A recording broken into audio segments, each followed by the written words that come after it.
د ولسمشر غني د سلاکار فضلي تازه مرکه او لاس مهم ټکي جزئیات هم دلته وګورئ او چینل سبسکرایب کړئ. لومړی پر ولسمشر غني نیوکې کیږي چې نوموړي د سولې مخالف و، خو ښاغلي فضلي وایي ولسمشر هر وخت دې ته چمتو و چې د یوې معقولې او پایداره سولې لپاره واک پرېږدي، نه داسې سولې ته چې اوس ده.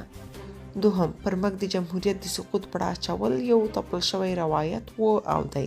د جمهوریت له سقوط وروسته تر ډیره پړه او د نیوکو ګوته درې کسانو ته نیول کیږي چې د ولسمشر غني ترڅنګ حمدالله محب او فضل محمد فضلي دی. د دوحې بدنامه تړون د سولې نه بلکې د بهرنیانو د وتلو تړون و. د هغه په وینا د افغانانو تر مالکیت او مدیریت لاندې د سولې پروسه یرغمل کړای شوې.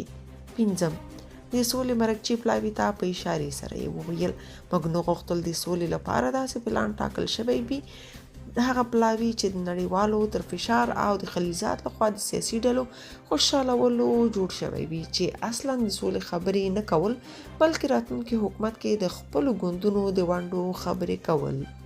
شپږم، یوازینی مرجع چې د سولې لپاره یې رښتینی کار کوو هغه افغان حکومت و، نورو سیاسیونو یوازې د خپلو فیصدۍ لپاره شخصي مذاکرات کول. اووم، موږ با عزت او پایداره سوله غوښته او داسې سولې با عزت او پایدارې پروسې ته اړتیا لرله، نه د بندو دروازو تر شا معاملو او د څو کسانو معاملو ته.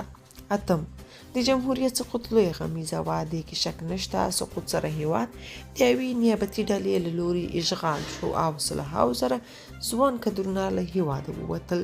نهم، امریکا، طالبانو، پاکستان او د سیمې نورو هیوادونو علاقمندي سولې ته نه وه، بلکې هڅه یې دا وه چې څنګه وکړای شي امریکا په خوندي ډول له افغانستانه ووځي.